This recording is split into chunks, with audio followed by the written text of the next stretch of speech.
Срничка. Кога пролетта се искачи на големата планина, стариот дап на работ од шумата, нем и тажен преку зимата, почна тихо да си прикажува со својата мала соседка, белата бреза што се извиваше тенка и убава над бистриот горски кладенец. Кажи ми, сестричке, шепотеше стариот дап, дали знаеш нешто за нашата Срничка?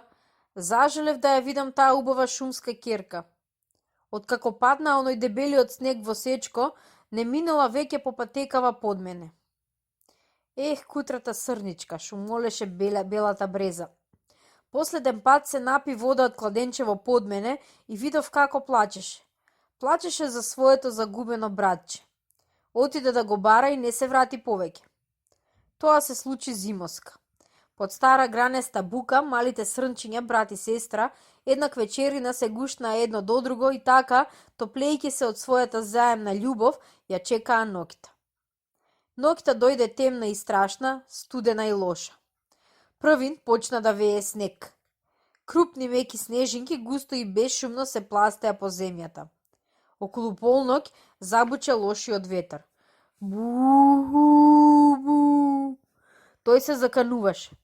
Се што е живо во големата планина ќе грабнам со овие мои морничеви и влакнести рачишта. Се ќе однесам некаде далеку незнајно каде. Срните лежеа на царата бука, растреперени и исплашени, но буката ги чуваше од лошиот ветер како грижна добра мајка. Потем завија волци. Гладни и лути, волци ја прснаа својата сурова закана по пустата заснежена гора. Бурата се посилно беснееше. Ветрот носеше снег со грстови, кршеше гранки и корнеше стебла. Големата планина морничево бучеше. Некое време потоа, кога виолицата стивна, Срничката сестра сети како и пристудува. Погледна наоколу, веќе просамнало, но местото на незиното братче до неа е празно. Каде си, брате? Заплака таа. Го нема.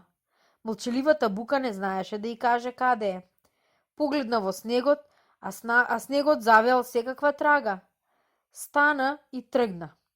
Снегот беше дебел, големата планина молчеше. Незините стапалки беа првите траги под звездестиот бел чаршав што го истка баба Зима само за една ноќ. Пиејќи вода од кладенчето под брезата, се огледа. Беше сама.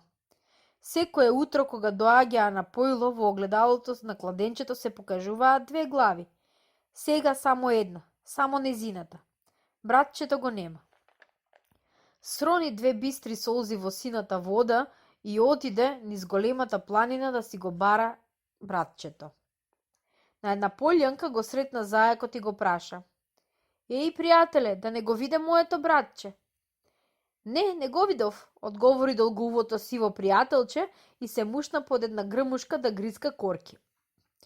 Потаму Срничката го сретна црниот ќос и него го праша. Еј, другарче, да не знаеш каде е моето братче? Не знам, свирна ќосот низ нос и летна. Крај потокот Срничката ги затече дивите прасиња како се валкаат во крток. Дали го видовте моето братче? Ги праша и нив. Гру, не го видовме, рекоа прасињата. Сиромашката Срничка, кој да сретнеше, кој да прашаше, секој велеше, не знам, не го видов. И така цел ден талкаше низ големата планина. Бараше, прашуваше, молеше, но попусто. Братчето го нема и го нема. Ноќта со страв ја помина во една мала пештера на непозната шумска патека. Уште 3 дни потоа Срничката го бараше своето братче. При крајот на третиот ден, кога се свечеруваше, таа дојде до една воденица. Беше гладна, изземната, малаксана. Ја виде стариот воденичар и ја внесе на топло. Таа не се бранеше од добродушниот старец, ниту пак сакаше да побегне. Тој ја ранеше со сено и сладки пченични зрна. Под неговата грижа закрепна. Се спријателија и им беше убаво и на двајцата. Да го разбираше говорот на дедото, колку убави приказни ќе научеше малата Срничка. А тој стариот воденичар кротко ја галеше и нежно и шепотеше се убави зборови за далечни планини, за сончеви долини. А пак Срничката да знаеше да прикажува колку жално би му раскажала за добриот дедо, за своето загубено братче. Тие живееа заедно се до оној ден кога пролета се покачи на големата планина. По полјаната околу воденицата беа расцветале првите цвеќиња, а зелените врбови вејки ја шумолеа песната на пролетта. Едно сончево утро срничката излезе од воденицата и со бавни чекори се упати на кај планината. Воденичарот не ја запираше. Тој знаеше за неа животот е таму, по сончевите полјанки прошарани со пролетни цветови, покрај сините горски очи, бистрите кладенци. Кога требаше веќе да се сокрие за првото зеленило, таа се сврте кон добриот дедо. Во нејзините очи светкаа две бистри солзи, изронети од тиха тага и благодарност. Спрема старецот што не можеше со зборови да ги изрече. Каде ли отиде малата убава срничка? Отиде во големата планина да го бара своето загубено братче.